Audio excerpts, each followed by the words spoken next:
Hello, good morning, good afternoon. Welcome to the over 320 people connecting today for this third webinar on economic inclusion in the COVID response. I'm Aude Montesquieu. I'm a social protection specialist at PEI and formerly manager of the CGAP Ford Foundation graduation program at CGAP.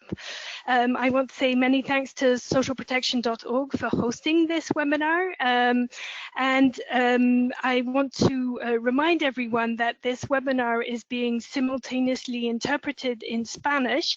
I want to thank the interpreters who are with us and tell you all participants that in case you have any issues, you can chat with Karine and the socialprotection.org team in the chat box to the right of your screen. So please feel free to reach out to the socialprotection.org team for any issues with the technology or the interpretation. So before we start, just a reminder, the purpose of this webinar is twofold. First, we want to share our framing on economic inclusion and the COVID-19 response, and we want to ask for your input on that. Second, we want to hear from the panelists we have with us today and from you in the audience about some of the early delivery and design adaptations of economic inclusion programs in the face of COVID. Just a reminder that this is really just the start of a conversation.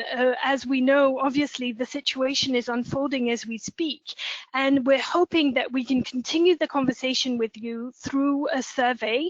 Socialprotection.org will be posting a link to a survey. If you have questions, ideas, suggestions, please continue the conversation with us through that survey. The link is in the chat box. So without further ado, I'm delighted to welcome our speakers today. First, we have Virginia Barrero, who's Director for International Cooperation at the Ministry of Social Development of Panama, and Onelia Peralta, who's Director of Special Projects Directorate at the Ministry of Social Development of Panama. Both are working on the Cohesion Social Program and other programs that support post-COVID livelihood recovery implemented by the government of Panama. Welcome and gracias.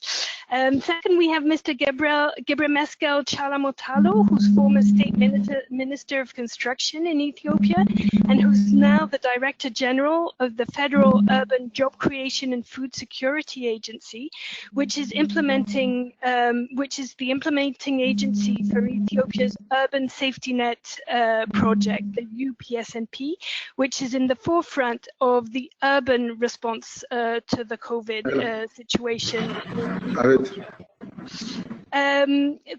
Third, Lauren Whitehead here works on the BRAC's Ultra Poor graduation team. She leads the technical assistance work of BRAC's Ultra Poor graduation program, and she's particularly focusing on COVID response in Bangladesh, but also in Egypt and the Philippines right now. And last, we have Pooja Dutta, who's a PEI consultant and economist who's been working at the World Bank Social Protection and Jobs Group for over a decade, particularly in South Asia and East Asia. Currently, she's working on a review of social assistance responses to COVID-19 in Asia and the Pacific, and she's also taking the lead on PEI's COVID response work. So the purpose of this webinar is really to start focusing our attention on the medium-term recovery to COVID. In the first few months, the immediate policy response has focused on protecting health and ensuring food security. But today, as governments are starting to reopen their economies and return slowly to normal operations, an important issue for us all is how can we help poor people restart their livelihoods, especially in the informal sector. With the social protection systems really forming a backbone of operations in the first phase of response, is it possible to build economic inclusion operations onto these systems to help very poor people recover post-COVID? Some key points I want to make before passing over. First is, again, just to restate our humility. This is the start of a conversation, and we're learning as things go. The second is just a reminder for those of you who are joining us as we start speaking, that there's simultaneous translation available. If you have any technical issues, please reach out to the technical team through the chat box.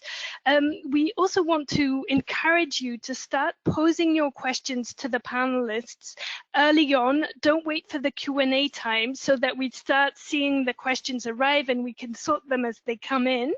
And for housekeeping issues, just to say that we will hear from Pooja on the framing for 10 minutes, and then I will be posing questions to each of the panelists and expecting 5-minute answers, hoping to keep 30 minutes at the end for Q&A with all the participants.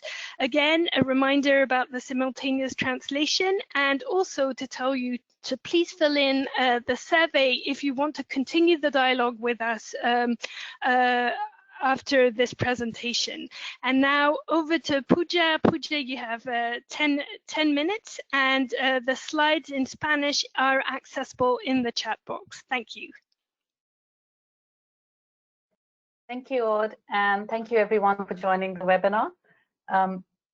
As Aude said, what I would like to do before we get into the description from the panelists on real-world experience of what's happening on the ground and how programs are adapting to deal with COVID-19, I would like to provide a little bit of a sneak preview on the landscape of economic inclusion programming and the potential to be used for medium-term livelihood recovery for the poorest.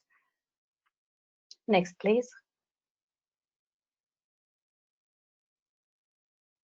I think we're all very familiar with some of the impacts that are emerging out of the crisis. This is a triple crisis of health, economic, humanitarian issues that is emerging. And it's extremely clear that though everyone is affected, the poor and vulnerable are definitely worse hit. Estimates of the new poor are emerging. They vary widely, but the absolute numbers are very sobering. I mean, an additional 80 to 180 million people might be pushed into poverty as a result. These numbers constantly change. Many groups, particularly women, informal sector workers, are extremely vulnerable. And as Aude said, the first order of response, the first wave of response has naturally focused on health and social protection. But as 3 months into the crisis, and these, even though these measures may continue, 3 months into the crisis, economic inclusion programs become increasingly attractive for governments as they start to try to support livelihood recovery. Next, please. And in this context, it's quite promising that there's already quite a credible base of economic inclusion programming across the world. Now, this is a sneak preview from a forthcoming State of Economic Inclusion report, where we had a survey across programs. Now, this is not the universe of economic inclusion programs, so it's a lower bound estimate. But in the report, at first, we defined these programs as a multidimensional set of bundled interventions that support households and communities to increase their incomes and assets. There's a very strong focus on the poorest in these programs. And as you can see, there's over 200 programs across 75 countries with some form of economic inclusion programming. And these cover about 20 million households, maybe over 90 million individuals already. And many of these are government-led programs covering about 95% of beneficiaries. And particularly relevant for COVID response, many of these programs, over half of them, are actually concentrated in sub-Saharan Africa, where we expect the largest numbers of the new poor to emerge as a result of this crisis. Next, please. An additional factor that makes economic inclusion programs particularly relevant to help with medium-term livelihood recovery is that they focus on the population groups that are hardest hit by the crisis. So 2/3 of these focus on extreme poor. 88% of these programs focus on women, among other groups. So clearly they have the potential to reach exactly those groups that need support to come out of the triple crisis. Next, please. A second feature of these programs is that they're incredibly diverse. Next slide, please. Oops. Yeah, thank you. They're incredibly diverse, they're incredibly flexible. Many of them bundle multiple different types of interventions that address multiple constraints. And this makes them particularly well suited to deal with, to help with COVID recovery. Now, with this landscaping in mind, there's a number of two sets of emerging priorities coming up. So for ongoing programs, the key priority is really to ensure uninterrupted delivery and to ensure impact, despite the containment measures, despite the disruptions that are occurring at the moment. And this can be done through short-term adaptations that they may or may not choose to retain in the longer term. At the same time, there's a lot of new programs that are being considered to support medium-term livelihood recovery for the poorest. And these can learn from the experience, this particular experience, in order to modify program design and incorporate elements that have proven to be particularly useful in a crisis context. We can also learn how to make delivery systems more shock responsive so that we're better equipped to cope with the next crisis that comes along. Next, please. And with these priorities in mind, we've tried to come up with a fairly simple framework. And the idea behind this was simply to allow us to more systematically gather information from the experience of ongoing programs and new programs, and to be able to document this in a way that allows us to learn how economic inclusion programming needs to adapt to the new world, this new world that we live in.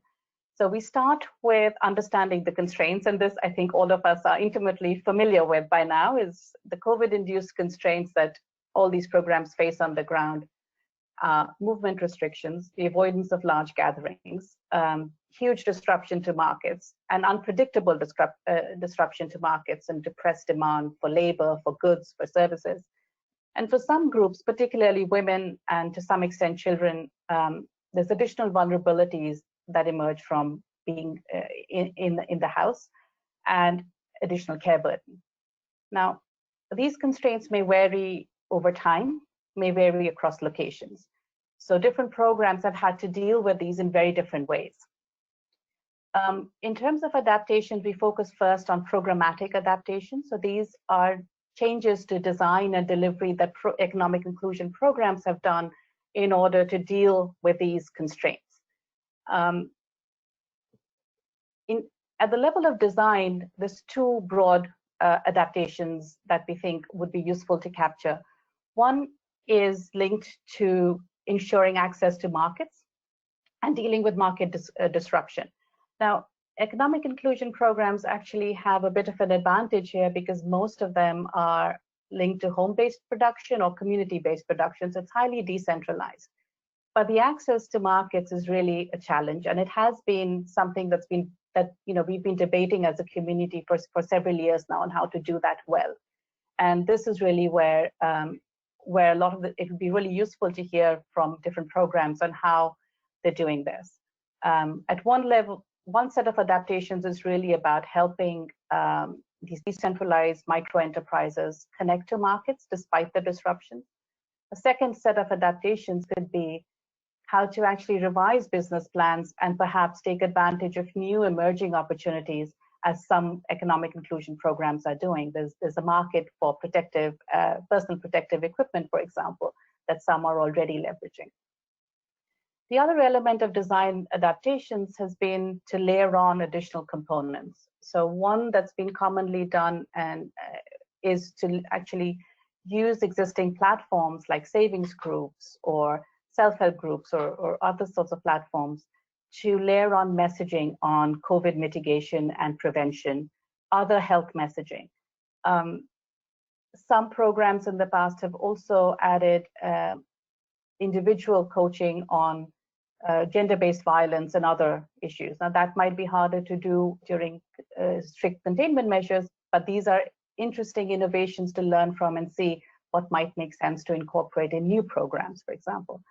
Some of the programs that have successfully provided access to savings and insurance products, clearly beneficiaries of these programs are better positioned to cope with some of the risks that the crisis has thrown out. again, for new programs, it's worth examining the importance of including these kinds of elements in their design. And finally, on this topic, access to healthcare or health insurance has been a gap in many economic inclusion programs so far. And now it's really coming to a head to figure out how that could be done and what lessons we could learn in order to do that for new programs as they emerge. Now, programmatic adaptations with respect to delivery are really focused. There's only two options. One is to figure out a way of moving to digital solutions, and if that isn't possible, is to figure out some way of restricting gatherings and still be able to deliver. There's some interesting guidance that's emerging on how to do physical meetings, fewer meetings, what kind of norms to follow in order to do this in a way that's safe. But equally, there's also quite a lot of lessons from ongoing programs on how to leverage digital solutions, including innovations that can help reach those who might not necessarily use these solutions in their normal lives. One last bit of the framework is really going beyond the programs themselves, but really their ability to leverage national adaptation. One of the things that we see across the world is a huge push towards moving towards digital solutions for delivery in terms of beneficiary identification, beneficiary selection, and electronic payments for the first wave of COVID response in terms of the safety nets that have been introduced recently. Now, economic inclusion programming going forward can take advantage of some of these adaptations, these new platforms that are emerging in order to adopt some of these solutions and modify them for their particular population groups. So this is, I think I'm just over the limit at the moment, so I'll stop here, but this is essentially the framing that we want to use. And if you would be kind enough to provide your experience in the survey, we'd like to put some of that experience, systemize it using this framing, and come back to you with a more systematic documentation of experience on the ground so far. Thank you so much.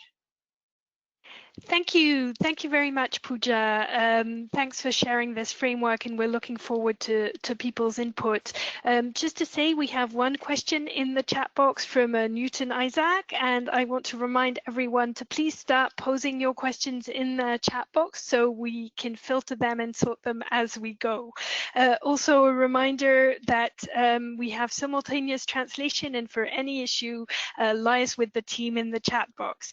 So now I'm going to direct some questions directly to our panelists. I'm going to start with a question to our colleagues from Panama, in particular first with Virginia.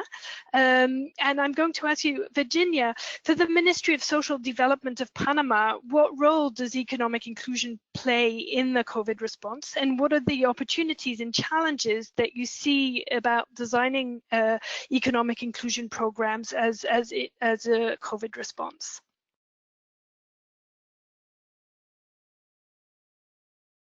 Well, first of all, good morning to everyone. I will make my introduction in English, and then I will switch to Spanish to address the questions. My name is Virginia Barreiro, and I'm the Director of International Cooperation at the Social Development Ministry in Panama.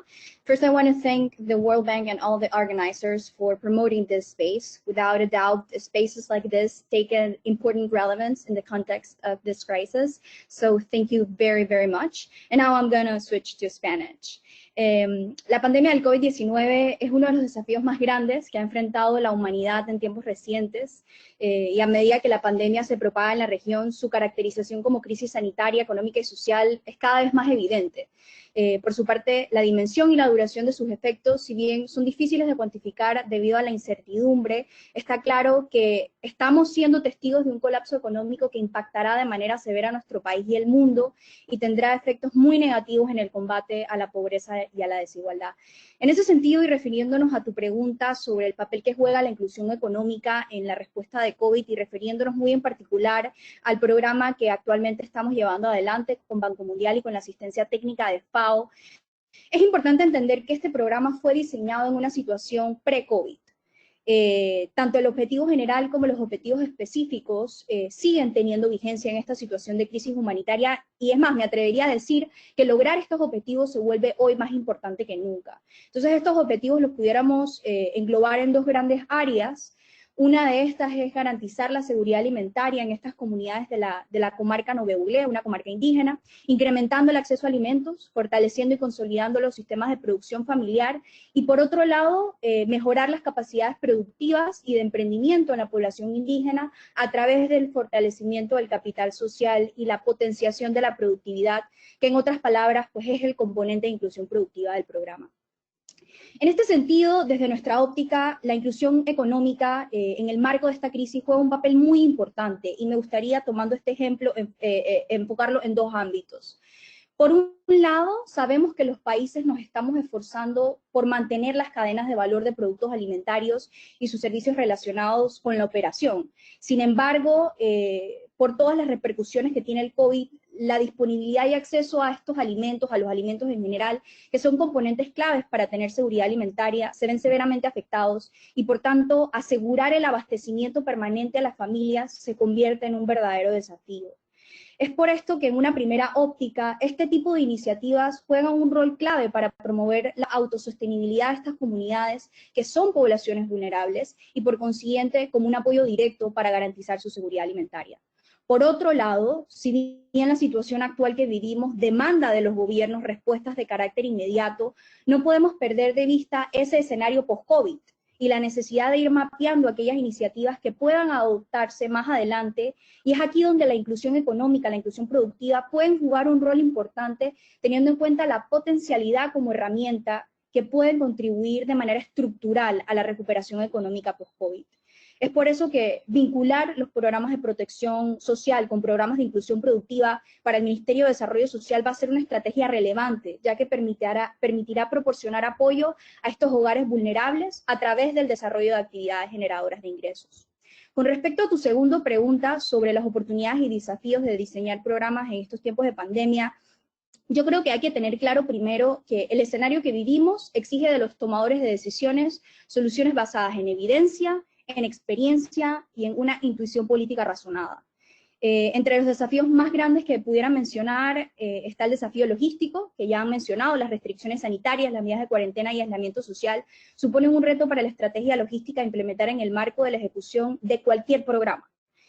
Otro desafío importante es la disponibilidad de recursos, tomando en cuenta las implicaciones presupuestarias que esta crisis está teniendo, la necesidad de priorizar acciones, porque por todo lo anterior definitivamente no se puede hacer todo, y de igual forma todo el tema de falta de data, lo cual es un reto importante para países como el nuestro, en donde no teníamos necesariamente un registro social actualizado y completo, lo cual ha sido un verdadero reto para el diseño de programas en el marco de esta crisis.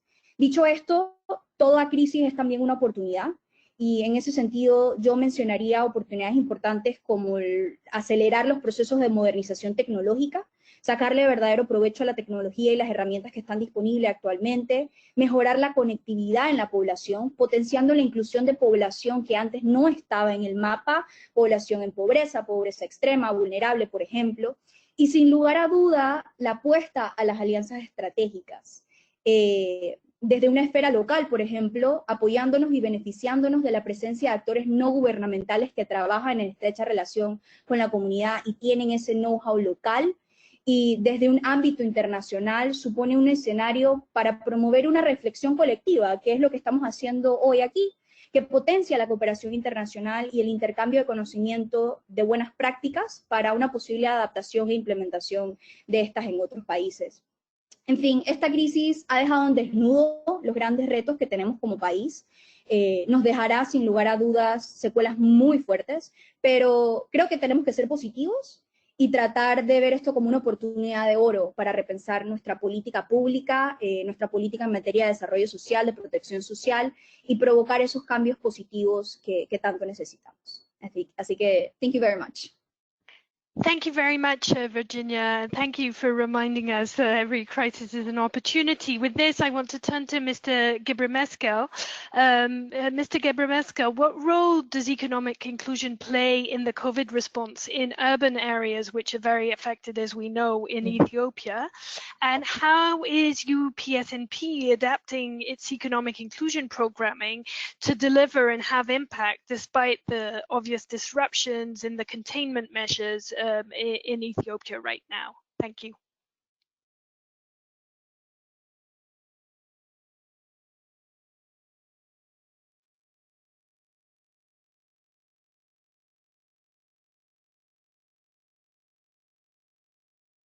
Mr. Gebremeskel, we can't hear you.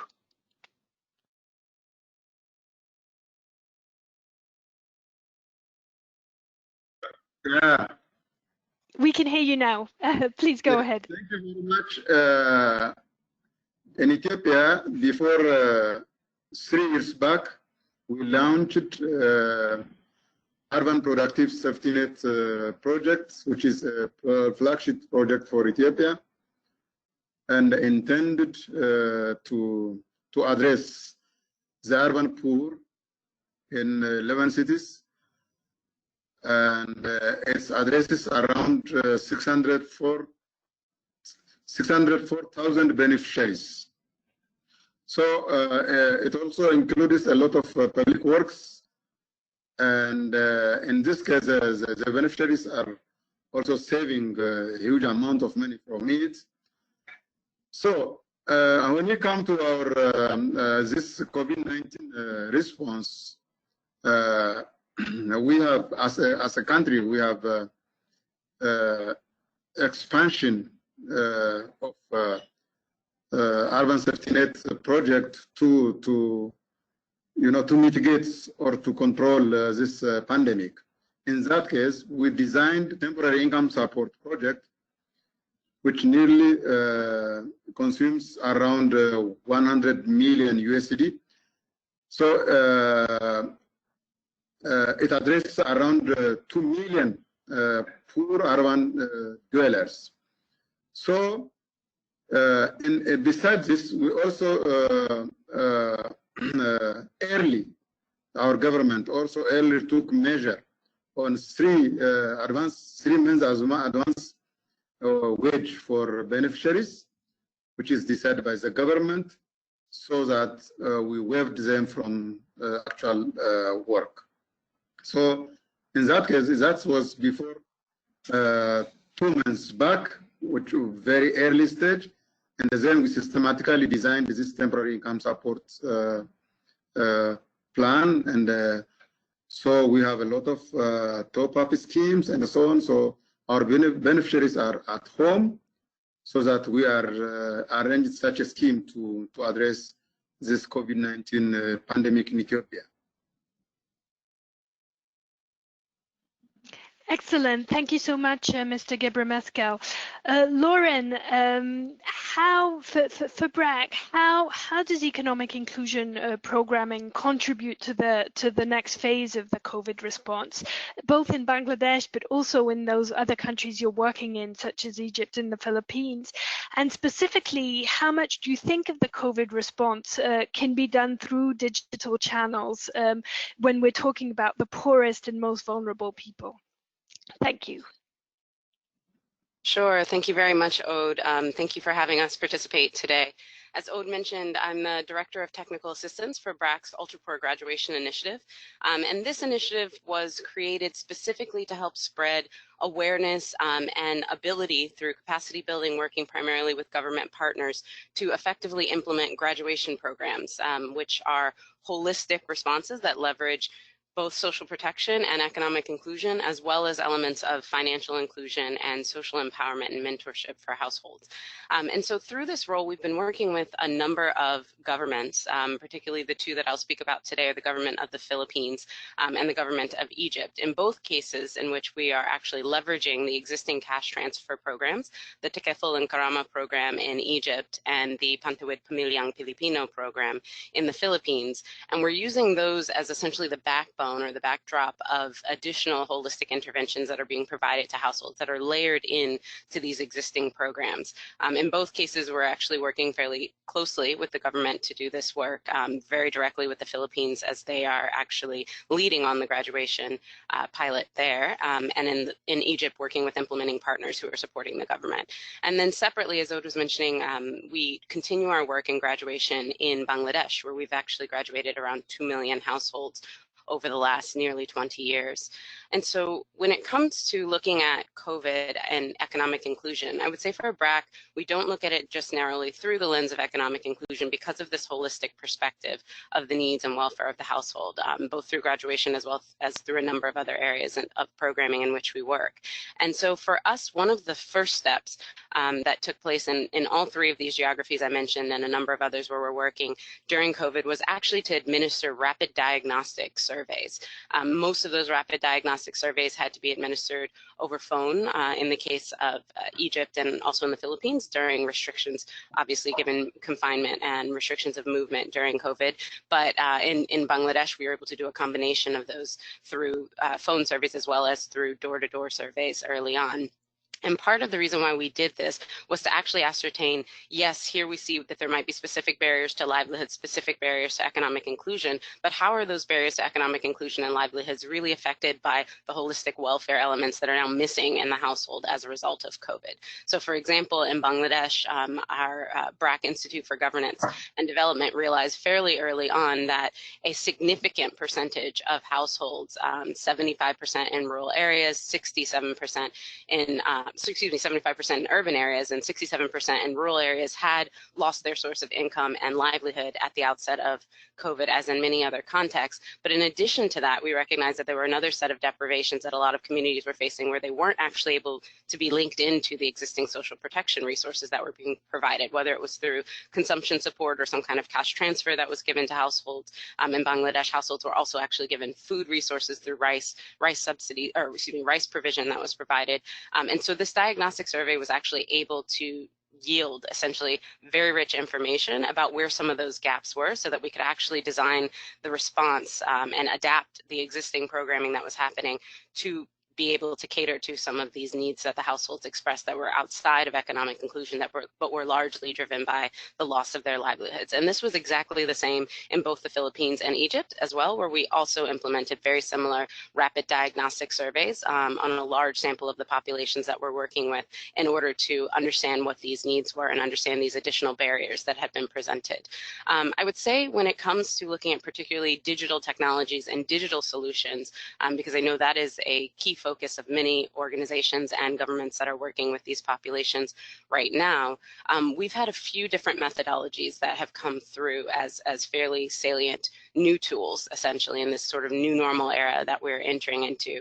The first I already briefly alluded to, which is phone calls. We've used phone calls for rapid diagnostics, for surveying, and for also household welfare tracking during the quarantine period, essentially to see where we have levels of greatly rising food insecurity, where we have issues with access to, as I mentioned before, social protection resources that are being provided for households that they're not able to get to or that they're not necessarily appropriately registered for, things of that nature. But also using these phone calls as an opportunity for general welfare checks on the household, because we know things like issues of domestic violence is on the rise during quarantine periods. So we use these as an opportunity to actually get a window into what's happening to households when we're not able to be there directly. Now, it's an imperfect instrument, of course, because we know that there's a significant number of people who don't actually have access to mobile phones, or even if they have access to mobile phones, have spotty network coverage.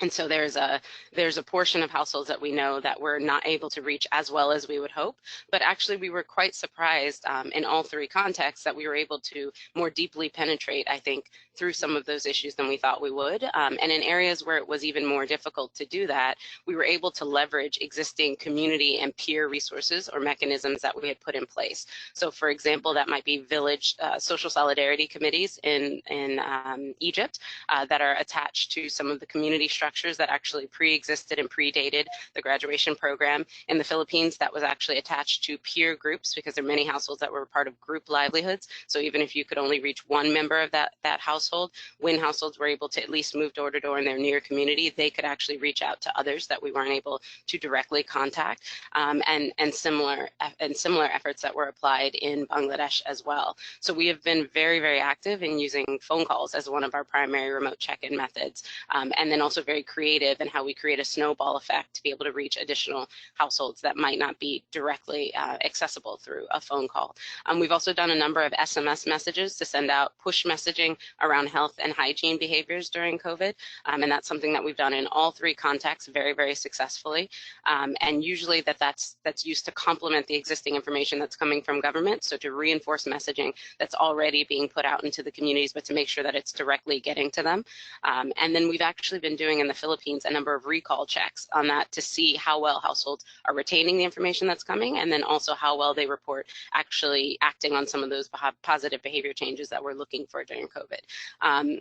I think one of the things that's most interesting, however, during COVID, in terms of the digital response, is that we've been very, very effective in Bangladesh at leveraging mobile money, and being able to use our partnership with bKash, which was originally a creation through BRAC affiliation, to be able to provide households direct digital cash transfer payments. So in the Philippines, for example, this is something that was already taking place, not through mobile money, but through land bank cash cards that all households have access to who are part of the National Cash Transfer Program. The only impediment there was households being able to actually go to a bank during banking hours, considering that many banks had to modify their hours so that they could actually get that cash and withdraw it. With bKash, the benefit is that they're able to go to local community agents, and there was a dual activity whereby we were making sure that households were enrolled. We found that around 85% of the households we were looking to serve, including the ultra poor, actually did have access to or directly possess a mobile phone. And so we were able to then try to go and register those households, that remaining, say, 15% or so, that didn't necessarily already have a mobile phone. Excuse me, we were able to provide that for those who didn't necessarily have a mobile phone. And then we were able to find that around 30% of the households were already enrolled in the bKash program. And so we stepped up a massive enrollment campaign to get the additional households, that remaining 70%, as many as possible, enrolled. And the reason why I mention this is because this was a partnership we were able to broker fairly quickly, particularly with the private sector. And it was because we had a pre-existing partnership through our microfinance program, and our microfinance program has a digital cluster. But this type of partnership is something that we're seeing emerging with a number of our government partners in other contexts that are also trying to do something quite similar to move digital cash transfers. In the case of Bangladesh, we were just topping up what the government was providing, both, as I mentioned before, through in-kind support and cash, and we were providing households with the equivalent of about $17 extra to get them through what would be about a 2 weeks period worth of food for the household, which was how that amount was calculated. So I'll stop there for now. Thanks a lot, Lauren. Thanks. This is really interesting. I want to give the opportunities to others on the panel from Ethiopia and Panama just to chime in on this question of how much do you think can be done digitally, if you want to chime in. What are the opportunities and challenges of working digitally for this population, and for women in particular? You might want to reflect on that. So I just want to give that opportunity, and then Onelia, I'll turn to you for the next question. But first, an opportunity to comment from others on digitization.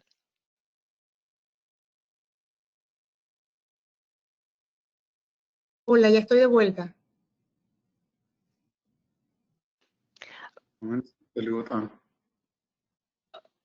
Okay, so Onelia, let the others reflect on this question of digitization, and I'll turn to you, Onelia.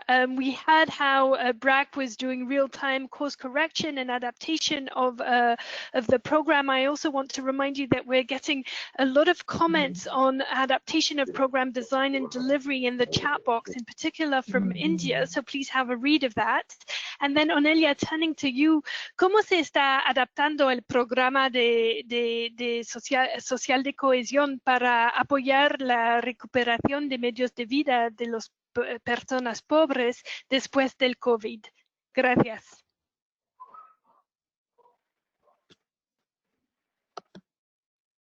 Lamentablemente se me...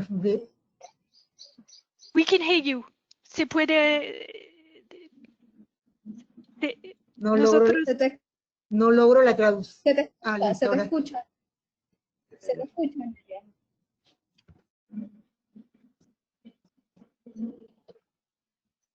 can hear you. Please, Onelia, please La talk. traducción no es oscilando. Entonces, Onelia, empieza a hablar y nosotros te escuchamos. Te escucho. Y la traducción va a llegar. Gracias. La traducción no está funcionando. Entonces, Va y viene oscilante. ¿Puedes Onelia, pero puedes- responder? Va en inglés.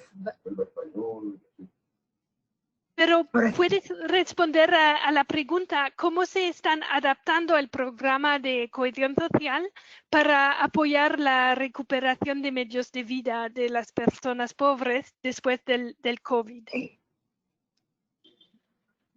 Bueno, te escuché en inglés. Hola, ¿me escuchas? Sí, bien, por favor, habla. Sí, bien, la escuché en inglés por lo que te pude entender cómo hemos... No tengo traducción, no tengo traducción. No, la traducción no me está funcionando. Sí, perfecto, permíteme. Te pude captar la pregunta que cómo hemos adaptado nuestro programa a través de la tecnología al cambio en esta coyuntura de la pandemia COVID-19. Bueno, la verdad, la tecnología no ha sido nuestra aliada, porque lamentablemente en nuestro país hay un problema de cobertura. Las áreas donde está el proyecto Cohesión Social e Inclusión Productiva son áreas con muy poca cobertura tecnológica, y lo hemos tenido que hacer a través de medidas presenciales. Pero sí lo importante ha sido la articulación interinstitucional. Desde un principio, de hecho, era sumamente necesario iniciar las acciones del proyecto, sobre todo que la crisis COVID-19 llega justamente cuando tiene que iniciar el sistema productivo o la etapa productiva en nuestro país.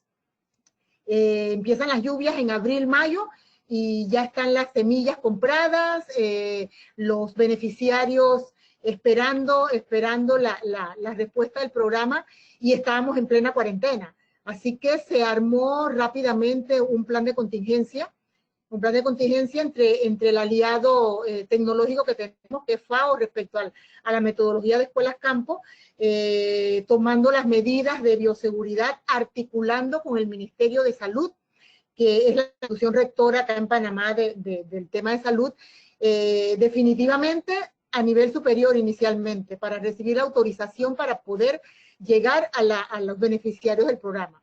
Y de hecho, pues a principios de mayo se inicia con la entrega de las semillas, con la distribución de implementos de bioseguridad a los beneficiarios.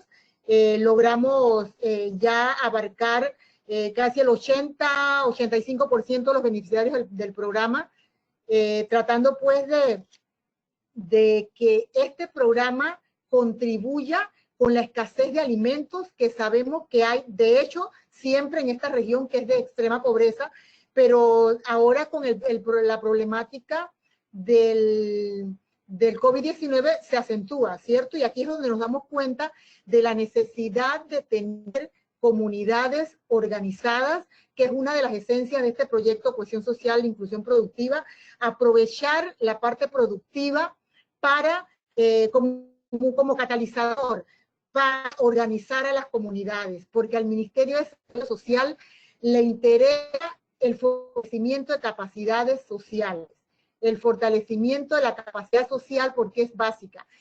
En este escenario de este tipo, como el de COVID, si tuviésemos comunidades organizadas, fortalecidas, mucho más fácil, mucho más fácil. Así que por esto el Ministerio de Desarrollo Social aprovecha la actividad productiva para fortalecer las capacidades de los beneficiarios, para tenerlos reunidos, motivados, con una respuesta alimenticia y motivados a que quieran participar en la solución de la problemática de sus comunidades. Y de hecho, esto da lugar a que logremos esa articulación interinstitucional, esa articulación de actores en el territorio que es sumamente importante y lo estamos haciendo ahora con el proceso COVID.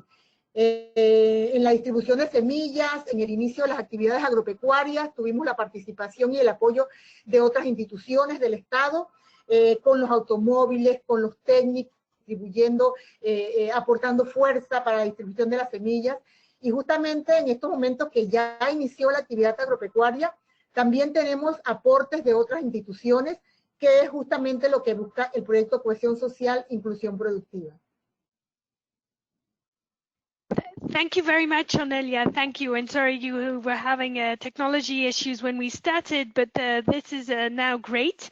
Unfortunately, I've just been informed that Mr. Gebremeskel had an emergency, and so we're waiting for a backup plan to come from Ethiopia.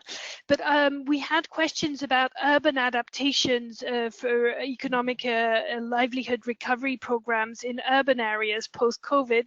And Lauren, I just want to put you on the spot. I hope that's okay, because I know that BRAC has been doing many urban adaptations, first in Bangladesh and now elsewhere. And I was wondering if you'd be ready to comment on how you adapt programs to urban areas, in particular in these times of pandemics. Thanks. Certainly, thank you, Ode. So I'll do my best to respond to that just briefly, but to say that, yes, you're absolutely right. We have been doing some work in urban areas, particularly in Bangladesh, but also in other countries. And I think one of the things that's been very salient, and this also was in the research that I mentioned earlier from the BRAC Institute of Governance and Development, which I'm happy to share later. I think there was a participant who asked.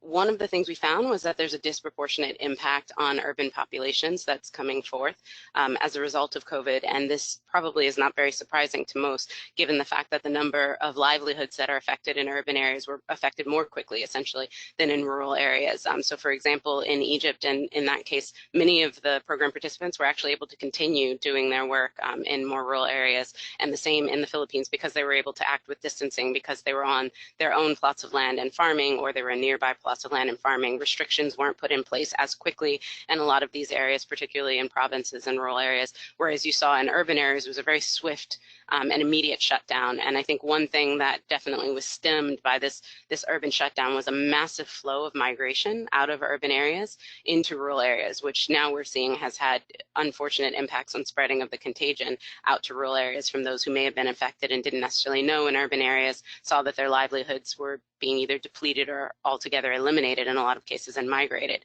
And so I think for us, that was actually also a part of the reason why we looked towards those digital cash transfers and the use of Bcash as being a methodology, because we knew we wouldn't be able to reach a lot of the people that might have been previously registered to be part of programming for BRAC in urban areas, but also because we recognize that some of them might not have even been on government registries and lists prior in the way that some of their rural poor colleagues were, simply because they didn't necessarily qualify, and now they're a part of this sort of new poor group, which is why a lot of migrants in many different countries, especially migrants moving from urban areas, have been heavily affected. And there's not necessarily enough instruments that have been designed fast enough to respond to them. There's sort of imperfect instruments that have been put in place. So I would say that for those households that migrated out of urban areas and were moving to rural areas, or were trying to get away as a result of fears of contagion and so forth, and of shutdown. But then of those households that remained in urban areas, one of the biggest challenges has been actually reaching them. So even if we're able to do a phone survey, for example, or even if we're able to do SMS push messaging,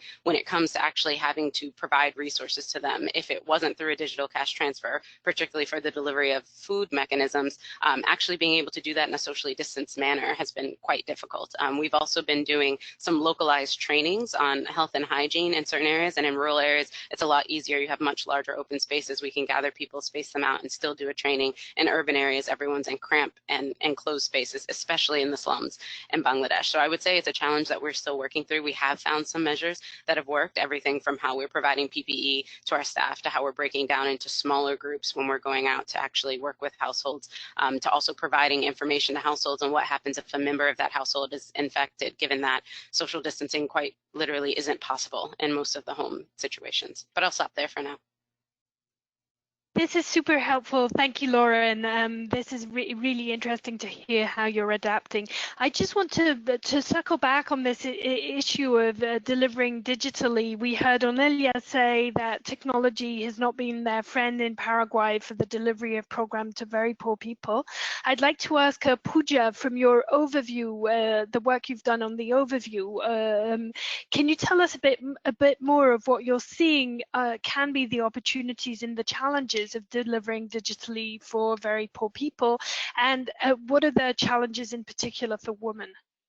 Virginia, in case you want to chime in, you're also, please feel free to do so, but first, Pooja.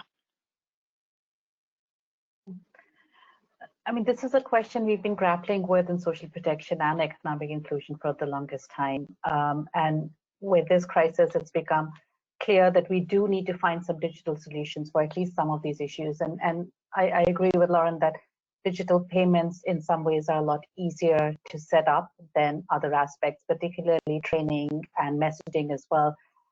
We need to do a lot of the hard work at our side to make the messaging very simple, very accessible. And that hasn't happened to the extent that it needs to yet. I think a lot of the messaging, a lot of the background work that needs to happen still focuses, it's very wordy, still focuses very much on literate populations, and that needs to change to more graphical messages and more. There's also some experiences, more in social protection than economic inclusion, on how you can involve entire families, because using school children to help older adults in the household work the mobile phone, figuring out how to access these things often helps quite a bit, and they're usually more excited about new technology and less scared of using them. So a lot of it is really to figure out the content and messaging and being better communicators than we are. There's also solutions that need to go beyond the smartphone and think more about simpler IVRS technologies or phone calls as you're doing in BRAC, but really using simpler solutions to reach some of these groups. As far as digital payments are concerned, I think the bigger issue is really working on the payment infrastructure and working more on making points of sale and agents closer to these groups. So it isn't so much a demand side issue, it's really more about making the infrastructure available. And in some countries, like in Pakistan, when they started to work on BIS, this payment infrastructure was not there for the cash transfer Benazir income support program. And the service agreement with the payment service providers, actually the government subsidized a lot of setting up that payment infrastructure in order to make that happen, because you were dealing with extremely poor people that were living in remote areas. So I'll stop there and say it is an incredible challenge, but it does need concerted efforts to address it. And as Virginia mentioned, this is a great opportunity because governments across the world are pushing in this direction towards connectivity, payment infrastructures, etc. So for our programs, this is a good opportunity to build on that. Thank you very much, Pooja. And over to you, Virginia, in case you want to comment. And I want to excuse myself. I'm alerted by comments that I said Paraguay instead of Panama. So please accept my apologies, and please please come in with any comments on this question of the use of technology with very poor people and poor women in particular in Panama. Obviously, thank you. Yeah, I will comment some about it, but in terms of being nice to people that talk in Spanish, and I'm also going to switch to Spanish to address the questions, but I can take questions in English and do Spanglish and all of that. En materia del tema de digitalización, yo creo que es importante entender y tomar en cuenta las características particulares de todos los países. Si bien comentaba Onelia, las particularidades de la comarca indígena en Panamá y los pueblos indígenas en Panamá es muy particular en el sentido de que no existe actualmente una conexión, por decirlo así, muy alta en esas áreas. Lo que hemos estado sí pensando y en materia de nuestro programa es que si bien la parte de la conectividad de la población beneficiada puede estar complicado. En materia de supervisión, por ejemplo, sí hemos conversado cómo poder introducir el tema de la digitalización para, por ejemplo, obtener la data de manera más inmediata. O sea, que los supervisores y las personas que tenemos en campo puedan tener herramientas digitales que nos faciliten el tema de la data, la información, y eso aumente la capacidad de una respuesta más inmediata. Eso desde la esfera de este programa que llevamos en la comarca indígena, con pueblos indígenas, cuyas particularidades son muy especiales, como he mencionado anteriormente. Pero, por otro lado, o sea, Panamá, siendo un país muy chiquito, tenemos realidades muy distintas. Tenemos zonas rurales, tenemos zonas urbanas, tenemos las comarcas indígenas, y es un país que tiene 4.5 millones de habitantes, y el número de celulares en el país supera, dobla, yo creo, si mal no estoy con los últimos datos, la cantidad de habitantes que tenemos en Panamá. Entonces, el tema de los dispositivos celulares es una herramienta que podemos utilizar y que de una u otra manera hemos estado empezando a hacer algunos acercamientos para sacarle real provecho. Un ejemplo que tiene que ver con el tema de mujeres y violencia doméstica. Nosotros hemos hecho alianzas con telefónicas a nivel nacional y hemos estado, por ejemplo, dando promoción de las líneas de atención disponibles para esa población. Temas de violencia doméstica, hicimos un catálogo de esas líneas que estaban disponibles a la población para que, por medio de mensajería instantánea, o sea, nosotros desarrollamos unos mensajes que los operadores de telefonías divulgaron de manera masiva. Eso benefició aproximadamente 2 millones de personas que eran pues ya usuarios de las telefonías, y también aprovechamos para divulgar líneas de atención en materia de salud mental, ¿no? O sea, de nuevo, poniendo un poco más accesible a la población estas ofertas que el gobierno está poniendo a la orden de las personas en el momento que lo necesiten. Yo creo que sí, todavía queda un camino largo por recorrer, y en la medida en que podamos ir probando poco a poco cómo introducir la digitalización en las diferentes experiencias, estará la clave de éxito. También entender que es un proceso de ensayo y error, y en la medida en que podamos monitorear cómo está impactando el uso de la tecnología, vamos a tener pues un impacto mayor, pero sin lugar a dudas es una oportunidad que no podemos desaprovechar para incluir a estas personas que en otro escenario y en un escenario pre-COVID no estaban, y como lo ha mencionado Lauren, es una oportunidad para mapearlos, para tener un registro de ellos, y eso yo creo que en un mediano y largo plazo pues nos va a dar oportunidades que ahorita mismo no tenemos, y hay que seguir como que monitoreando cómo seguimos al respecto. Gracias, Virginia. I'd like to close with a question to Onelia, and then we'll start the Q&A. Onelia, ¿cuáles son los desafíos adicionales de coordinación y supervisión en tiempos de pandemia? ¿Cuáles son las lecciones que están aprendiendo en Panamá sobre la adaptación de los programas de inclusión económica para responder a una crisis como COVID? Gracias.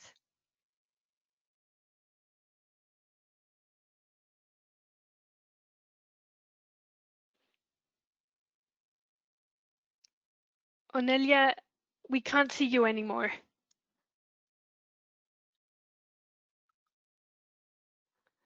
Okay, so while we wait for Onelia to come back, I want to start the Q&A session. And Onelia, as soon as you're back, I'll go back to you with that question about the additional challenges of coordination and supervision in time of a pandemic. You've actually already touched upon that in your previous response, but I'll go back to you on the specific question of challenges of coordination. In the meantime, I'll start addressing some of the questions that we are receiving in the chat box, and bear with me because I'm consolidating some of these with help from colleagues. I will start with a question from Newton Isaac to Pooja, and also a follow-on question to Lauren.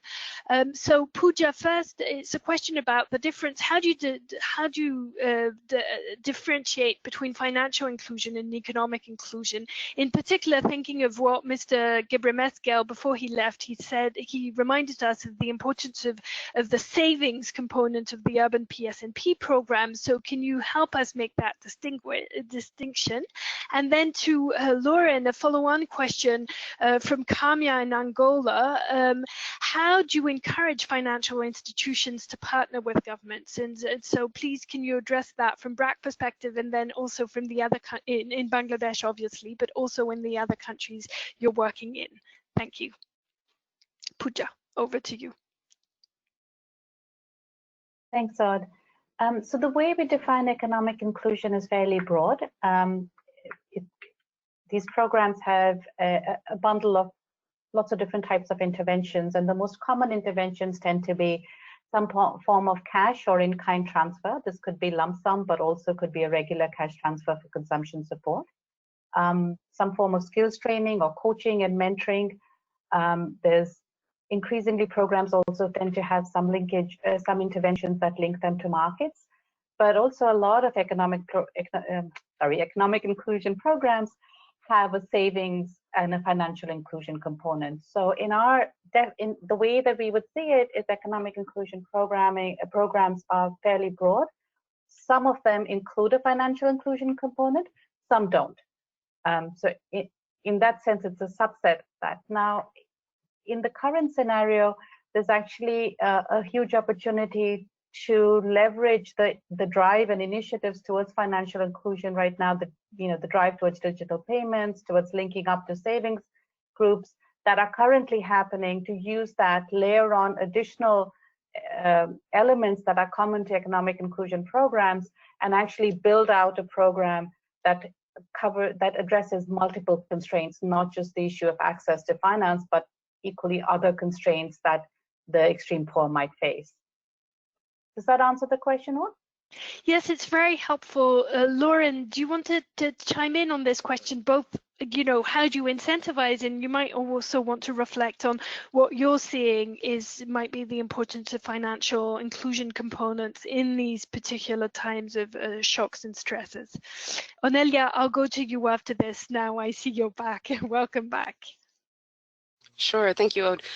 Yes, so I think as I mentioned before, thinking about graduation from this holistic perspective, multiple pillars, et cetera, financial inclusion being one of those.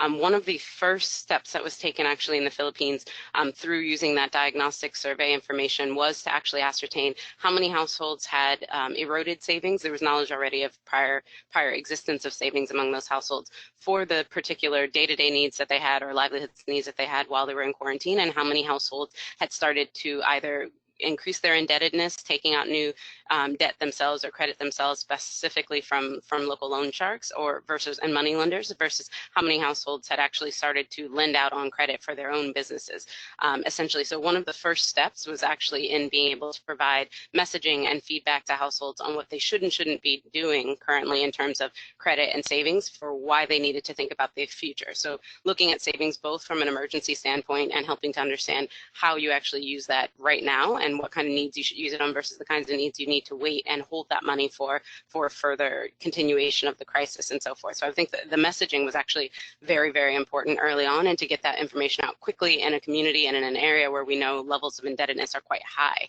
actually in the Philippines, because of easy access to money lenders and so forth. I would say on the question of thinking about these partnerships, however, with financial institutions and how you really incentivize and encourage that to happen.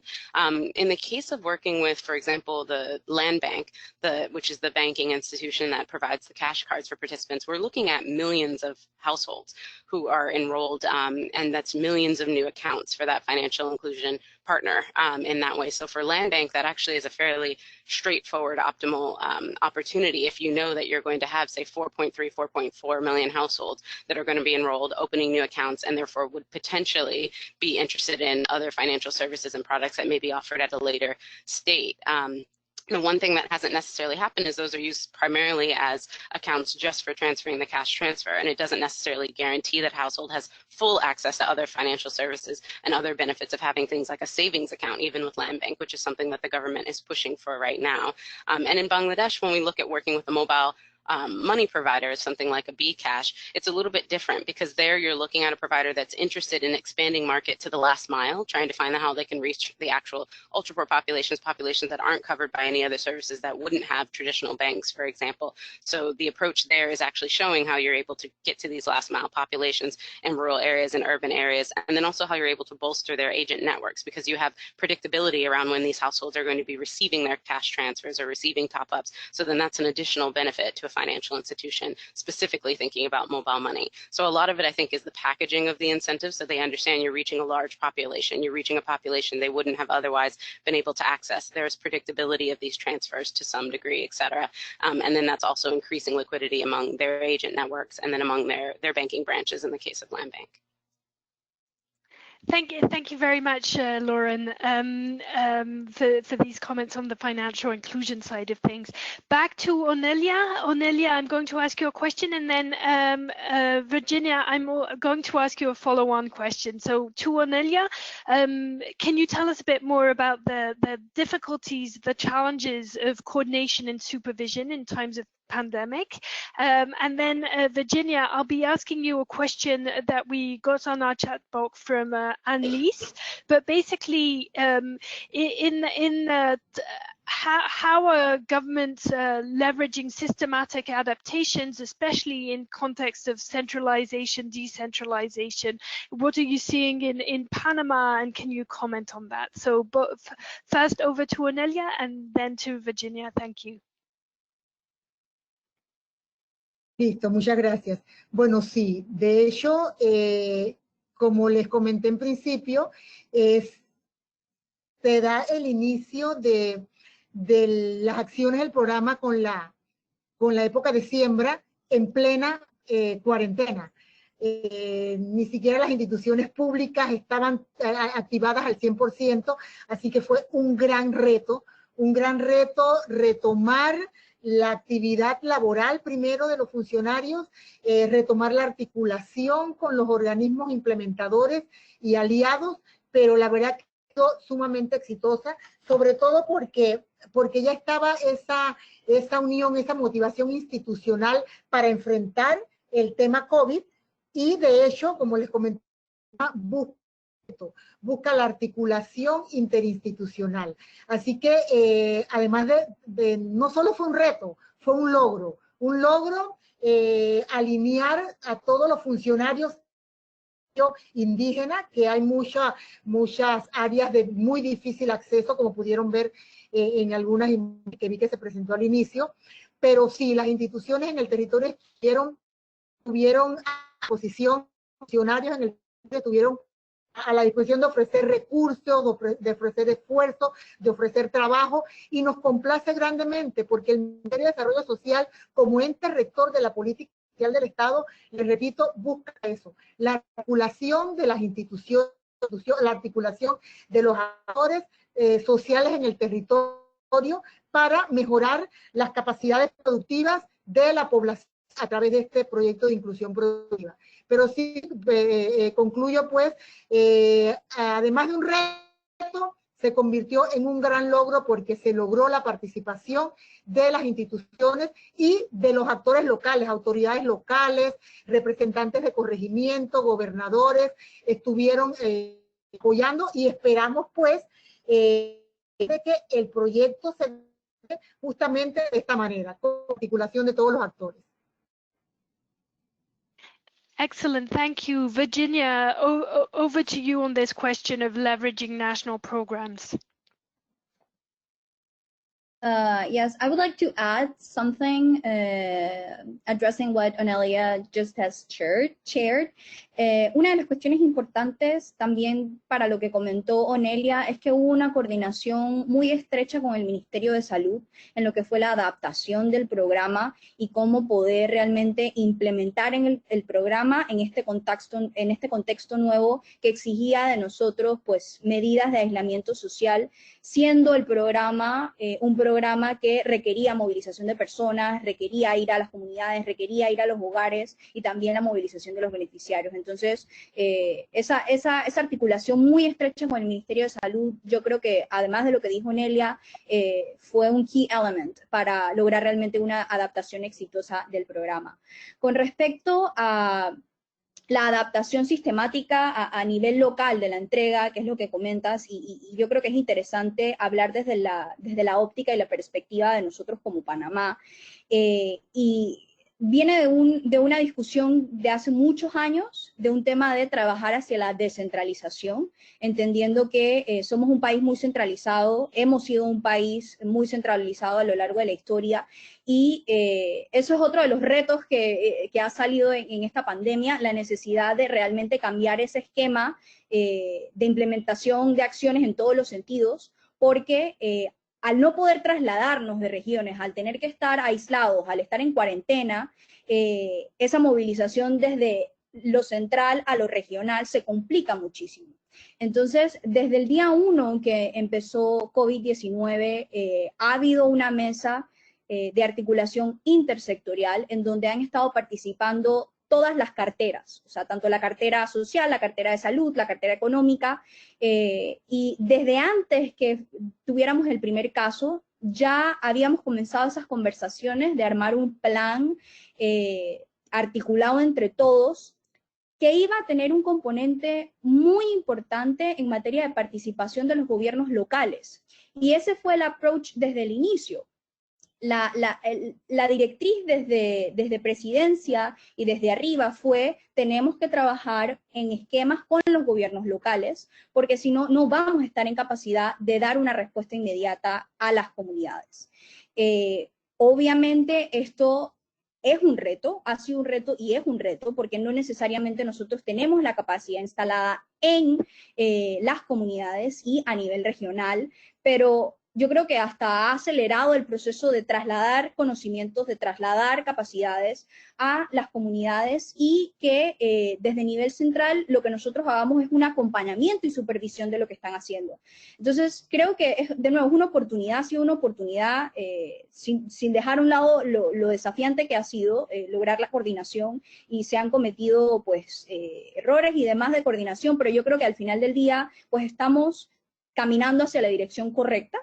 Y también con algo que les comentaba anteriormente, el realmente utilizar aliados, o sea, terceras personas que no necesariamente son organismos gubernamentales, pero que ya los tenemos identificados en territorio, es una oportunidad para realmente hacer esas alianzas estratégicas con las personas que están en comunidad, que tienen esa relación y que están ahí con los beneficiarios y con la población que necesita esa atención del gobierno.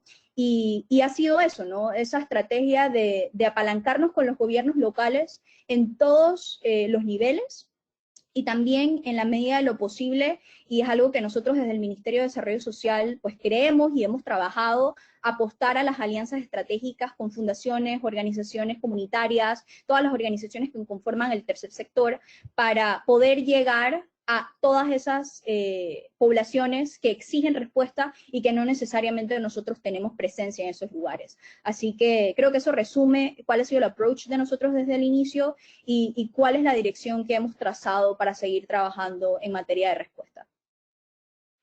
Thank you so much, Virginia. I just want to acknowledge the arrival via phone of Ayuba Sani Hussein, who's the co-manager of the Urban Safety Net program for the World Bank. Ayuba, welcome. I know you had to come in last minute. I'll be addressing a question to you in a few minutes. But first, I want to turn to Lauren. Lauren, we have comments in the chat box about some around the question of design adaptations and how you can adapt your program to this question of longer term recovery, supporting longer term recovery. And someone, Anyalem, in the chat box is reminding us COVID might be here to stay. How do you go from this immediate post-emergency recovery to the really longer term recovery efforts? Thank you. Sure. Thanks, Ode. I think there's a few things here.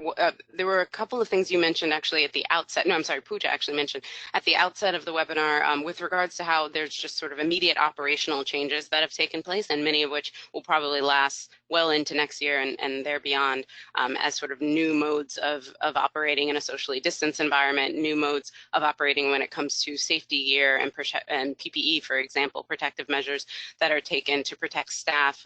So I think a lot of these things are part of the direction that we're seeing happening in several of the countries where we're working, including in Bangladesh, where we have staff who are fully outfitted in PPE, where we have smaller group sessions that are taking place as opposed to much larger group sessions of individuals, where we have to operate in areas where there's much wider geographic spread, physical spread of households who are coming to participate or participants. So all of those changes, I think, are operational changes that are taking place fairly quickly and fairly fluidly, I would say, honestly, in addition to some of the digital measures that we talked about. And I think a lot of those are being embedded in part of this design adaptation piece going forward in terms of how you redesign operations, how you rethink what it means to even have a community structure, or even to have a social group structure or a peer group structure. What that looks like when people are afraid to be together or afraid to congregate in certain groups. So I think we're still moving through the modes of operational reconfigurations as a result of it, but those look like those are going to be some very lasting changes that will be able to continue. But when it comes to the actual interventions, when it comes to the actual design of programs and how you're adapting those, we've been doing quite a bit of work in responding both in sort of the near term and the medium term, but also with an eye to longer recovery. How do you think about creating livelihoods that are going to be more resilient to these worlds in which you're not able to necessarily predict when another lockdown might happen or when there might be another restricted movement period? So how can you have livelihoods that are in very fortunate areas potentially attached to online business and selling, which is actually something that's quite feasible in the Philippines, and areas where that's not possible and that's not a feasible thing that can be done? How do you actually teach people so that they have livelihoods that are more responsive to some of the safety and hygiene measures that are necessary? A lot of food preparation businesses are very common, both for both in urban areas and in rural areas, to have small businesses that are doing food preparation. How do you work with government to have a certification process even that says that you're now certified under kind of COVID food safety guidelines and regulations to be able to operate, to encourage people to still actually come and purchase food from you? How do you set up when you have ambulatory sales, for example? A lot of the households we work with have small door-to-door type things that they do. How do you create fixed stations where they can limit the inflow and outflow of potential customers who are coming, or where they can still do door-to-door, but it's more of a drop-off style delivery? We've been thinking about things related to retraining as well, in terms of how you help a household understand ways of diversifying. So if you have a particular type of livelihood, we always talk about diversification as being essential, but it's even more critical in a time of COVID, when you're recognizing that one flow of income might actually be completely stymied for a certain period, and you need to have an alternative flow to rely on. So how do we embed those principles at the outset of a design period so that every household knows that you have primary and secondary assets, or primary and secondary livelihoods that you're engaged in? And then one other thing that I would say that's become more clear and more ever apparent as we work through some of these design adaptations when it pertains to the livelihoods is also thinking about child labor, because in a lot of the communities where we're working, there has been an uptick in child labor and children being asked to engage because children are out of school right now. And thinking about when we know that children will be able to go back to school in some shape or form, there are going to be more households who are reticent because they've seen the erosion of their financial base over this time, and they might actually feel that they need more hands on deck. So how do we do training and put in safeguards around that so that that doesn't necessarily continue forward long term? How do we ensure that households are able to have both this protection, this protective base of social protection, while also having a livelihood that's adaptive enough, that's able to diversify enough so that they don't have to rely on their children for labor? And then how do we do the monitoring to make sure that that's what's actually happening? I'd say these are all questions that we're working through right now, and a number of the different programs we're working with have already come up with some fairly innovative solutions to work through those, but it's an ongoing conversation, and I think it will keep evolving as we see what the new regulations are going to look like coming out of COVID. Thank you very much, Lauren. I'm going to turn to Virginia and Onelia for a question posed by Newton Isaac about those very vulnerable that Lauren was just speaking about. You touched upon this, Virginia, already, but how do you reach those who are not already being reached by safety nets? How do you implement programs for those who are just off the map, off the grid, and how you facing that challenge in Panama? And Ayuba, in case you're there, please be prepared to respond to this question in the case of urban PSNP also. Thank you. Virginia or Onelia, over to you. Well, it is a good question. Bueno, justamente mencioné en un principio los reformas que en Panamá apoyamos a la acción de actores locales. Estamos, pues, lo menciona Virginia, en un duro, muy prematuro proceso de centralización de Panamá. Bueno porque las comunidades, autoridades han reconocido la necesidad de tomar en ciudad las comunidades organizadas están intentando sumarse con las autoridades, y es justamente el territorio. Solamente así podemos llegar a esos panameños que están rezagados, que se han quedado por fuera, a través de sus autoridades, de sus líderes comunitarios, podemos potenciar ese beneficio, que sea una cadena de institucionalidad, organización local, autoridades locales, líderes comunitarios unidos, identificar potencialidades y necesidades, porque apostamos a la potencialidad de cada territorio, y la sapiencia humana, experiencia de residentes de ese territorio, es sumamente valioso. Ellos son los que saben qué tienen, qué se puede reforzar.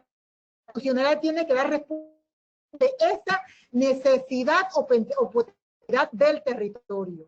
No llevar políticas enlatadas desde las oficinas de las instituciones. Trabajar proyectos, impulsar iniciativas en función de la necesidad y la potencialidad de cada territorio.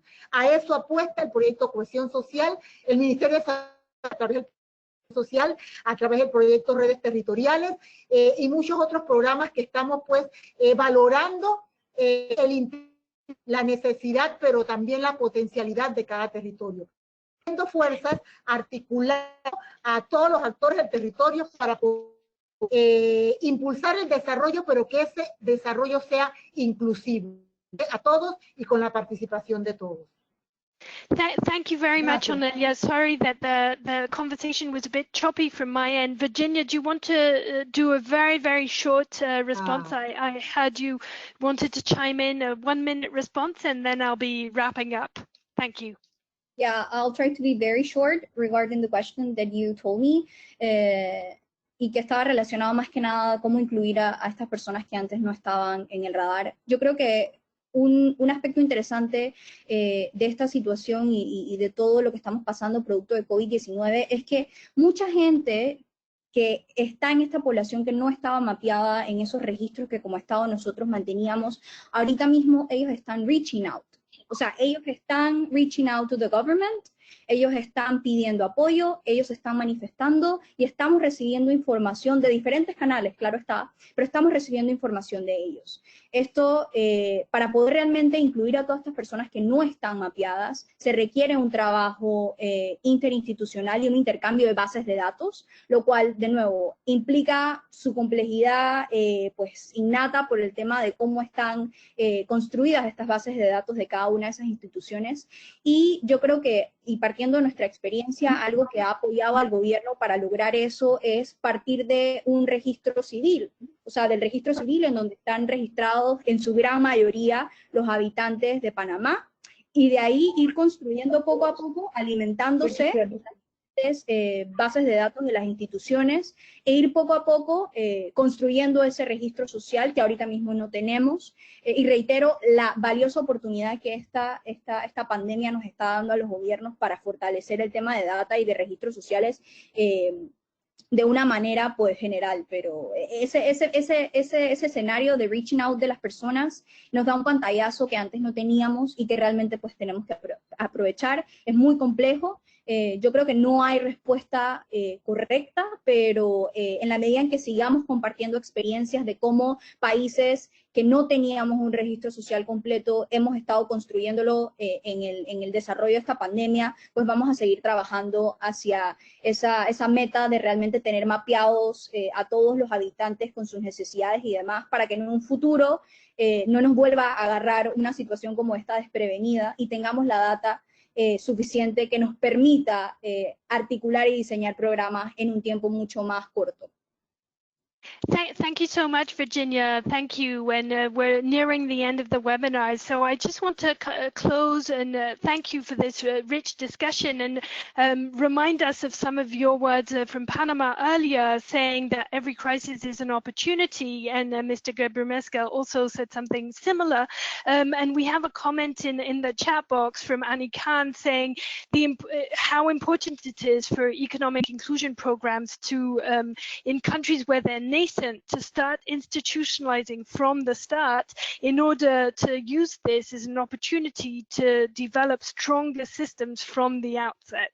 So I thought that was a really positive spin on this discussion, and I just wanted to bring that up in echo to your comment. Just in terms of PEI, what we think are the next steps for us, the first is that we're working on a living note. We're calling it a living note because we're anticipating a lot of iterations of this note, but basically it will be published next week, and it will be the first in a series of updates around how economic inclusion programs are adapting to COVID, and we're going to try and start to distill some of the emerging good practices in collaboration with others on this issue. We got many comments on questions of good practices of data collection, good practices in terms of saving groups, etc., in times of pandemics, and so we hope to be following up there. The second is that we'll be creating a repository of information with operational materials, both from within the World Bank Group and also the broader partnership networks and others here in the chat, and making them available to others. Thirdly, we're creating a small PEI SWAT team for quick and time-bound support on specific questions related to economic inclusion program design and delivery in times of pandemics. And last but not least, I want to remind everyone here that PEI is publishing the State of Economic Inclusion report at the end of the month of June, and it will also be published with associated products such as a data dashboard. And we're hoping that this can be a useful resource for those who are planning to introduce or expand economic inclusion programs for livelihoods recovery after COVID. So just a quick reminder to plan to attend our next webinar on this on socialprotection.org on June 30th. And just to close, on behalf of PEI, I really want to thank the panelists, the participants, and the translators and the socialprotection.org team in the background. We have a quick poll. This is one of the first times we're using simultaneous translation, and so we'd like to ask you how it worked for you. So please take that poll. It will be helpful to the whole community in understanding how this has worked. And we invite you to continue the conversation with us through a survey that is posted in the chat box, and will be open until June 18th. And with this, I want to say thank you very much again, and gracias. Goodbye.